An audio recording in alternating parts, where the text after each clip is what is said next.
Jadi ada seorang pria yang menghabisi banyak remaja dan juga orang-orang, tapi bukannya dihukum dengan setimpal, malah mendapatkan kenyamanan hidup.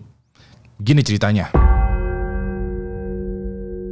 Pada tanggal 22 Juli tahun 2011, ada seorang pemilik coffee shop bernama Joachim Ringstad yang lagi melayanin banyak pembeli. Waktu itu, kafe di mana dia bekerja lagi didatengin oleh banyak orang yang ingin nongkrong, menikmati hari, bekerja santai, meeting, dan juga istirahat sehabis belanja. Kebetulan, kafenya ini terletak di wilayah strategis yang dikelilingin gedung pemerintahan dan juga pusat pembelanjaan yang ada di kota Oslo, negara Norwegia. Sehabis membantu mengurus kafenya, Joachim duduk tuh di ruangan yang ada di belakang kafenya untuk mengurus administrasi. Pas lagi asik bekerja, tiba-tiba aja dia mendengar suara gede banget dan juga sensasi terdorong yang sangat-sangat kuat sampai-sampai badan dan kursinya itu ikutan ke belakang. Bahkan ya, dari cuplikan CCTV-nya ini lo bisa melihat saking kuatnya sensasinya, rak dan juga kaca yang ada di kafe itu pada pecah semua. Joachim dan juga beberapa orang dari kafe itu langsung berusaha keluar dong ya, ingin mencari tahu apa yang sebenarnya terjadi. Walaupun begitu, ketika Joachim dan juga orang-orang sampai di depan pintu,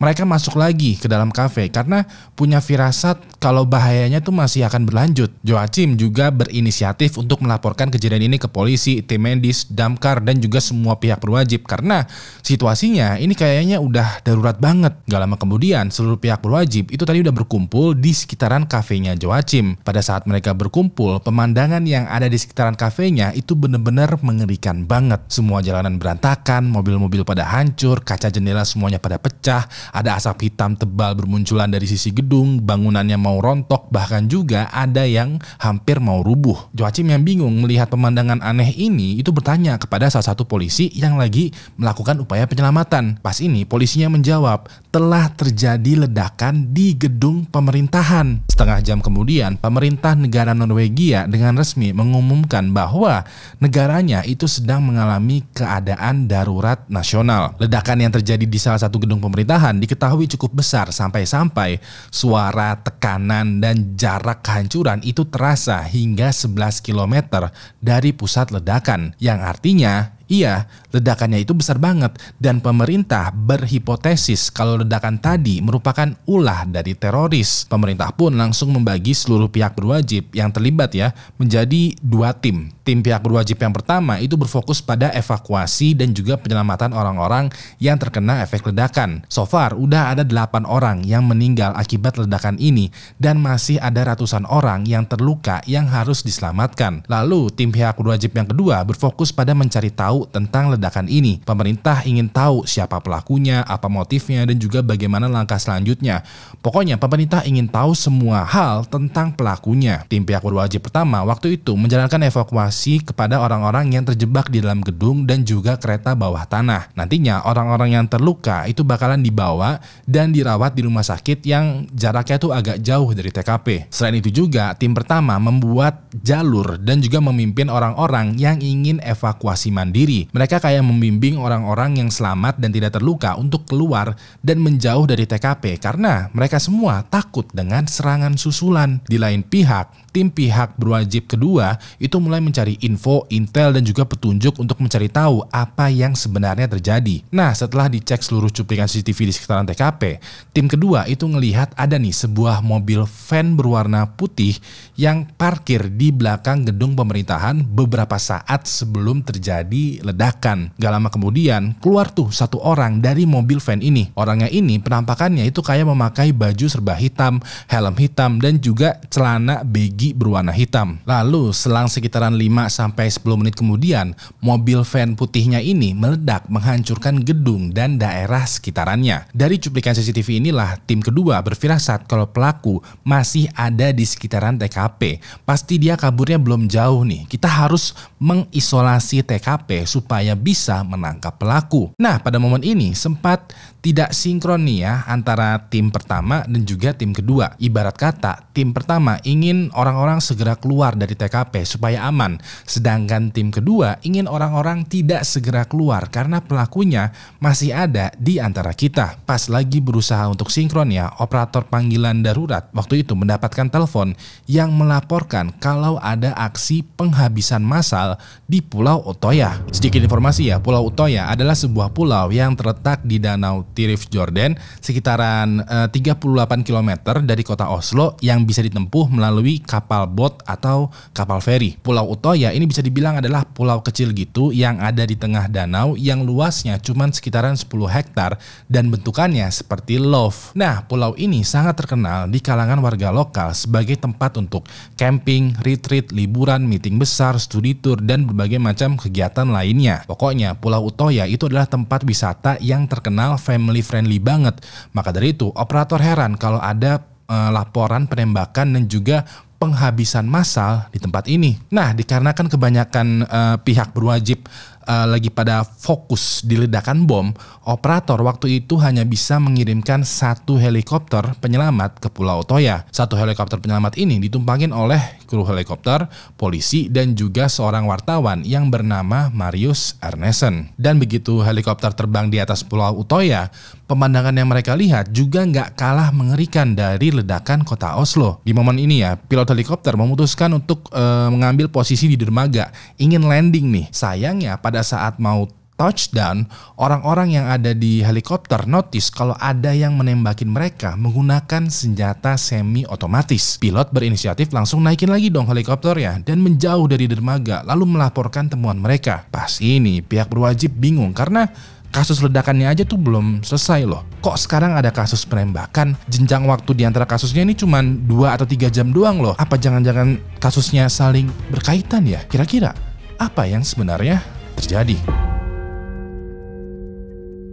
Untuk mengetahui apa yang terjadi, gue bakal menceritakan salah satu murid yang kebetulan lagi ikutan acara camping di Pulau Utoya. Muridnya ini bernama Adrian Prakon. Waktu itu dia masih SMP dan lagi berkumpul menikmati suasana camping bersama dengan teman-teman sekolahnya. Pas lagi enjoy begini, tiba-tiba ibunya Adrian nelfon. Dalam teleponnya itu ibunya bilang kalau kota Oslo sekarang lagi diserang nih nak. Kamu hati-hati ya dan langsung segera pulang kalau bisa. Adrian berusaha menenangkan ibunya dengan bilang, tenang aja bu, kita di sini baik-baik aja kok. Pulau ini agak jauh dari Oslo dan terpisah oleh danau. Rasanya aku tuh berada di tempat yang paling aman nih di Norwegia. Gak lama setelah Adrian menutup teleponnya, dia mendengar ada suara yang membuat dia merinding. Pas mendengar ini, Adrian dan 3 orang temannya tuh pada bingung dong. Itu tadi suara siapa? Apakah itu suara kembang api? Tapi kenapa ada orang yang teriak ketika menyalakan kembang api? Dikarenakan kepo, Adrian dan lainnya jalan menuju sumber suara tadi. Pas itu mereka semua melihat ada 3 orang yang tergeletak di tanah karena 3 luka tembakan di kepalanya. Melihat pemandangan yang ngeri ini, Adrian langsung kabur menuju ke kantin. Di sana malah lebih chaos. Ada banyak murid yang lari, ngibrit, berpencar, panik, gak nentu arahnya ya, sambil teriak-teriak, ada penembak, ada penembak. Waktu itu Adrian bingung, dia masih celingak-celinguk nyari arah, kayak gue mesti pergi kemana nih? Pas melihat ke arah luar, Adrian melihat kalau di depannya sekitaran 60 meter lah ya, itu ada polisi yang lagi mau berjalan ke arahnya. Adrian pengen dadah-dadah minta tolong kepada polisi ini, tapi sebelum Adrian angkat tangan, dia ngelihat ada seorang siswi random ya yang berjalan mendekati polisi ini. Ketika udah dekat dan bertemu dengan polisi, Adrian bisa ngelihat kalau siswinya itu kayak minta tolong, kayak mau bilang, Pak polisi, tolong pak, ada penembakan nih pak. Ternyata polisinya itu langsung mengeluarkan pistolnya dan menodong kepala siswi ini dan Adrian melotot dong ya melihat seorang polisi baru saja menembak mati seorang siswi. Waktu itu Adrian pengen muntah karena dia baru pertama kali di dalam hidupnya melihat peristiwa penghabisan. Ya udah deh, Adrian tahan muntahnya, dia telan lagi lalu kabur ke dalam hutan berusaha menghilang dari pandangan satu polisi ini. Nah, untuk sementara kita sebut saja satu polisi ini yang Adrian lihat tadi dengan sebutan Fulan. Adrian berusaha nih ya, berada di sisi lain dari Fulan. Kalau sekiranya Fulan ada di barat, Adrian bisa mungkin ada di sebelah timur, menjauhi Fulan. Dan di setiap momen ini ya, hatinya Adrian itu merasa teriris karena ada banyak banget suara teriakan yang mendadak hilang karena dibungkam oleh peluru. Begitu sampai di ujung lain Pulau Utoya, Adrian ketemu nih dengan beberapa murid yang lagi berusaha kabur juga, menunduk mengendap-endap gitu di satu spot di depannya. Adrian samperin dong dan nanya, "Kamu kenapa pada diem? Kenapa nggak pada kabur?" Salah satu murid nunjuk gitu ke bawah dan ternyata siswa-siswi ini terdiam karena di hadapan mereka ada tebing yang di bawahnya itu adalah air danau. Jarak antara tebing dan permukaan air danau itu sekitaran 4-5 meter. Yang kalau lo berani lompat ya besar kemungkinan bakalan aman-aman aja. Tapi kalau pas lo lompat dan ternyata di balik permukaan air itu ada batu, ya besar kemungkinan lu bakalan terbentur dan tidak selamat. Dikarenakan kegalauan ini, murid-murid jadinya terdiam di pinggir tebing. Walaupun begitu, Adrian gak galau. Dia menguatkan dirinya dan langsung melompat dari tebing. Dan begitu Adrian muncul lagi sambil juga berenang, murid-murid yang lain itu yang tadinya ragu sekarang mulai nekat untuk melompat dari tebing. Nah, pemandangan inilah yang tadi dilihat oleh Marius pas lagi di helikopter. Adrian yang notice ada helikopter itu berusaha tuh melambaikan tangannya sambil juga memberikan arah ke dermaga supaya bisa landing. Adrian kayak memberikan syarat untuk minta ketemuan dan diselamatkan di dermaga. Pilot yang melihat ini langsung deh menurunkan helikopternya ke arah dermaga. Tapi sayangnya seperti yang gue ceritakan tadi ya, pas mau touchdown, helikopternya langsung ditembakin oleh Fulan. Mau gak mau, pilot langsung menabrakkan kembali tuh helikopternya. Adrian langsung berkecil hati karena dia nggak jadi diselamatkan nih sama helikopter. Ditambah lagi sekarang dia tahu kalau Fulan itu sedang berada di dermaga juga. Mau nggak mau Adrian bersama dengan 9 murid lainnya itu stay dulu mengapung di pinggir tebing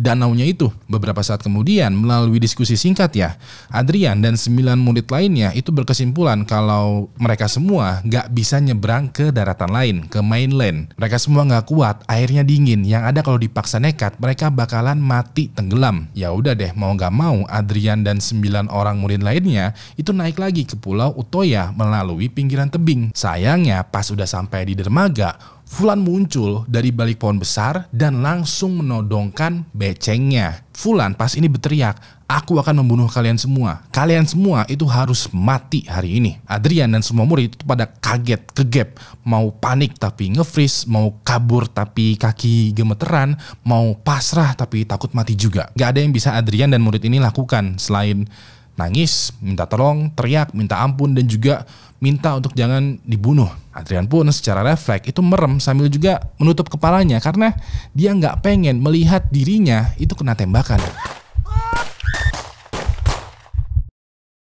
Nah, setelah suara hujan dari peluru ini selesai, Adrian membuka matanya tuh. Di momen ini dia ngelihat kanan kirinya itu udah banyak jenazah dari 9 murid yang tadi itu ngumpet bareng. Semuanya pada meninggal dengan berbagai macam luka tembakan di seluruh tubuhnya. Pas ini Adrian ngelihat ke arah Fulan dan ternyata Fulan lagi berjalan ke arahnya dia sambil mendodongkan pistolnya dan jarak mereka berdua itu cuma 8 meter aja. Adrian sambil nangis mewek yaitu meminta meminta ampun, "Tolong jangan tembak aku, tolong jangan please jangan." Sekiranya jarak Fulan dan Adrian udah cukup dekat, Fulan itu kayak memperhatikan Adrian dari atas sampai bawah, lalu dari bawah ke atas, kayak bener-bener diliatin tajam banget. Tiba-tiba aja Fulan balik badan, berpaling, lalu masuk lagi ke hutan dan meninggalkan Adrian sendirian begitu aja. Adrian pada momen ini terheran karena bingung tapi juga bersyukur karena Fulan telah membiarkan dia hidup. Entah alasannya apa. Walaupun begitu, gak lama kemudian Adrian bisa mendengar lagi tuh suara tembakan dan juga suara teriakan dari arah Fulan barusan pergi. Sampai sekitaran jam 18.30, Adrian dan beberapa murid yang berhasil kabur ke dermaga itu ngelihat ada segerombolan kapal besar dan kecil lagi mendekati Pulau Utoya. Adrian yakin kalau kapalnya ini adalah kapal dari polisi beneran karena awak kapalnya itu bersenjata lengkap, menggunakan sirene, toa, dan juga ramean. Pokoknya kelihatan banget lah kalau polisinya ini udah siap untuk menyelamatkan kita semua. Adrian langsung melambaikan dong tangannya ke arah polisi. Tapi tiba-tiba aja untuk yang kesekian kalinya dia mendengar suara tembakan dari belakang. Orang-orang yang ada di sekitar Adrian itu langsung berusaha kabur, berpencar, dan juga ngumpet lagi pas mendengar suara tembakan ini. Nah, Adrian pengen ikut ngumpet tuh ya, tapi pas mendengar suara tembakan, bahunya tuh kerasa panas dan sakit banget. Badannya juga tersungkur ke depan, seakan-akan kayak ditempeleng kenceng banget. Pas ini Adrian ngelihat bahunya dan ternyata bahunya udah berdarah terkena tembakan. Dan lebih gak enaknya lagi adalah Fulan itu lagi berjalan cepat ke arah Adrian. Adrian berusaha mundur dong ya, tapi percuma aja. Fulan jalan cepet banget ke arahnya sambil juga megangin beceng. Pas mereka berdua udah berhadapan, Fulan langsung mengarahkan pistolnya ke arah Adrian. Dan untuk yang kedua kalinya, Adrian memohon untuk tidak dibunuh. Dan untuk yang kedua kalinya juga, pas ini ya Fulan mendadak kesel karena di momen dia ingin menembak mati Adrian, peluru di becengnya ternyata udah habis. Fulan langsung berusaha untuk mengambil peluru cadangan, mau reload nih ya. Tapi di momen yang bersamaan juga polisi itu udah berkumpul di dermaga mengepung dan membidik Fulan. Mau gak mau Fulan langsung mengangkat tangannya, dan pada momen ini ya Fulan menyerah dan Adrian hoki 2 kali. Sejauh ini seharusnya ya lo udah paham kalau ada 2 tragedi yang terjadi di hari yang sama. Tragedi pertama itu adalah tragedi bom yang di dekat gedung pemerintahan kota Oslo. Lalu tragedi kedua adalah penghabisan massal di Pulau Utoya. Nah, sesuai dugaan lo, 2 tragedi ini ternyata saling berhubungan dan didalangin oleh 1 orang aja. 1 orang tersebut atau bisa dibilang pelakunya adalah seorang pria berumur 32 tahun yang bernama Anders Behring Breivik. Pada saat Anders ditangkap, dia tidak banyak melakukan perlawanan. Dia bahkan pasrah aja. Polisi atau bahkan pihak berwajib juga nggak banyak melakukan interogasi karena mereka semua udah tahu. Jadi beberapa momen sebelum Anders melakukan seluruh rencananya, dia udah mengirimkan manifesto atau warisan berupa dokumen PDF sebanyak 1.500 lembar ke banyak orang secara random. Di dalam dokumennya ini tertulis semua rencananya Anders secara detail, dan salah satu step terakhirnya adalah tertangkap. Jadi bisa dibilang Anders itu tidak mempunyai rencana untuk kabur atau melawan ketika diringkus polisi karena dia memang ingin ditangkap. Nah, gue gak bisa menjelaskan nih secara detail rencana Anders karena PDF 1.500 halaman itu banyak banget men. Maka dari itu, gue bakal menceritakan rencananya Anders versi singkat, versi Ewing HD. Jadi, langkah pertama dari rencananya Anders adalah cari uang yang banyak lalu membuat perusahaan pertanian. Diketahui ya, Anders ini ternyata adalah seorang kriminal yang berbeda. Maksud gue, jelas ada yang salah dengan otak dan pemikirannya Anders. Entah itu LCD, baterai bocor, RAM, atau prosesornya itu ada yang kena, itu mesti diretur. Cuman walaupun begitu ya, di sisi lain Anders adalah seorang pekerja keras. Saking kerasnya, dia itu bekerja produktif, menjaga pola makan sehat, dan juga nyari uang itu banyak banget. Sampai-sampai pada dia berumur 28 tahun aja, Anders udah mempunyai uang sekitaran $243 atau sekitaran 3, miliar rupiah. Nah, dengan modal ini dia membuka perusahaan pertanian yang detailnya itu nanti masuk tuh ke langkah kedua. Jadi langkah kedua adalah membeli pupuk buatan dan juga cairan kimia dengan jumlah yang banyak. Nah, dengan menggunakan nama perusahaan, Anders tidak dicurigai itu ketika mengorder pupuk buatan dan juga cairan kimia dalam jumlah yang banyak. Nah, pupuk buatan dan juga cairan kimia ini, Anders somehow mengolah 2 bahan tersebut dan mengubahnya menjadi bom seberat 1 ton. Bomnya itu lalu dipasangkan dan dipersiapkan di mobil van putih yang nantinya bakalan diledakkan di gedung pemerintahan. Lalu langkah ketiga adalah membuat seragam polisi. Ini bakalan menjadi step yang cukup krusial karena nanti bakalan gue jelasin lebih detail lagi. Yang jelas waktu itu Anders memperoleh senjata berupa berbagai macam beceng dan juga semi otomatis. Lalu dia memasukkan beberapa atribut polisi, entah itu seragamnya, badge-nya, ID-nya, helmnya, bajunya, semuanya dia buat sendiri, kostum handmade, sampai-sampai semua orang yang ngelihat dia sekilas ya yakin kalau Anders adalah bagian dari kepolisian. Lalu langkah keempat adalah pergi ke gedung pemerintahan yang ada di kota Oslo dan memarkirkan mobil yang berisi bom di sana. Seperti yang lo lihat dari cuplikan CCTV ini, kelihatan jelas ada mobil van putih yang lagi parkir di belakang gedung. Nah, alasan atau motif kenapa Anders meledakkan gedung pemerintahan, kalau gue jelaskan secara simple adalah politik. Jadi pemerintah yang berkuasa pada saat itu memiliki ideologi yang bertentangan dengan Anders. Tapi juga ideologi yang ada di pikirannya Anders itu ngawur. Gua nggak mau membahas politiknya Anders ya, tapi kalau gue simpulkan, Anders adalah seorang yang rasis, mendukung ini nih, dan juga membenci Islam. Bisa dibilang Anders meledakkan gedung pemerintahan itu kayak bentuk protesnya dia terhadap pemerintah pada masa itu. Lalu langkah kelima adalah pergi ke Pulau Utoya pada saat pihak berwajib sedang mengevakuasi warga. Jadi sekitaran 2 jam setelah Anders meledakkan bomnya, dia langsung buru-buru pergi ke dermaga yang ada di kota Oslo. Sengaja dia pergi ke sana karena dia ingin pergi ke Pulau Utoya untuk menghabisi anak-anak dari politisi yang berbeda ideologinya dengan dia. Somehow Anders tahu kalau hari itu ada banyak anak-anak dan juga remaja yang lagi camping di Pulau Utoya. Dan kebetulan juga Pulau Utoya diketahui dikelola oleh lawan politiknya Anders.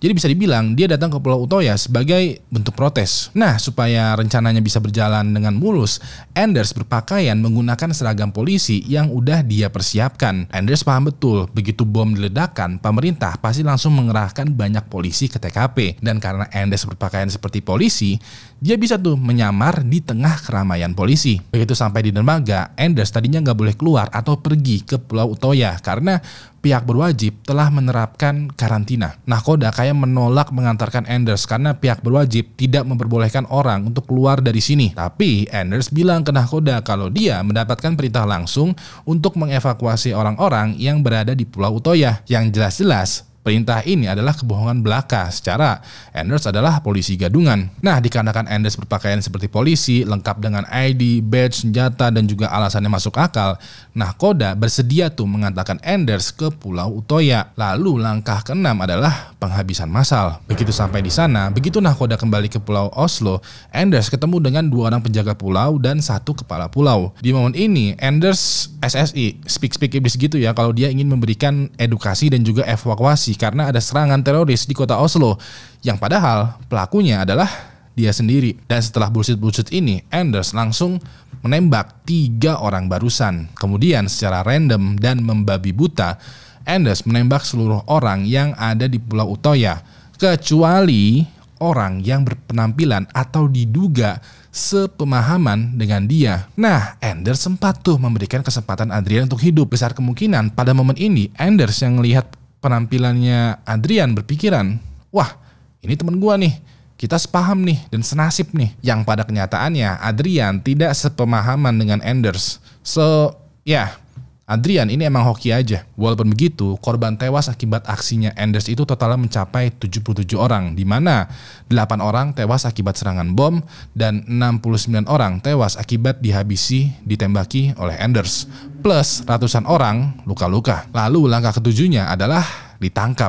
Jadi pada saat ditangkap, Anders nggak melawan atau bahkan berusaha untuk kabur karena tertangkap itu udah menjadi bagian dari rencananya. Pada saat persidangan ya, Anders sempat tuh memberikan pesan-pesan yang bernada rasis dan juga ekstremis. Dia kayak memanfaatkan kasusnya ini sebagai kesempatan untuk menyuarakan ideologinya. Dan yang gak enaknya lagi adalah hasil persidangan kasusnya itu juga sudah dipikirkan dan direncanakan oleh Anders. Jadi kejahatan yang dilakukan oleh Anders itu udah parah banget nih karena puluhan orang meninggal dan ratusan orang terluka. Seharusnya dia mendapatkan hukuman yang setimpal juga dong. Hukuman yang parah banget lah. Minimal hukuman mati atau setidaknya di penjara selama-lamanya. Sayangnya pada masa itu negara Norwegia tidak menerapkan hukuman mati ataupun penjara seumur hidup. Satu-satunya hukuman yang dianggap paling berat yang bisa pengadilan berikan untuk Anders adalah hukuman penjara selama 21 tahun. Nah, Bapak Ibu sekalian, kalau kalian pada notice ya, ini udah gak berimbang nih.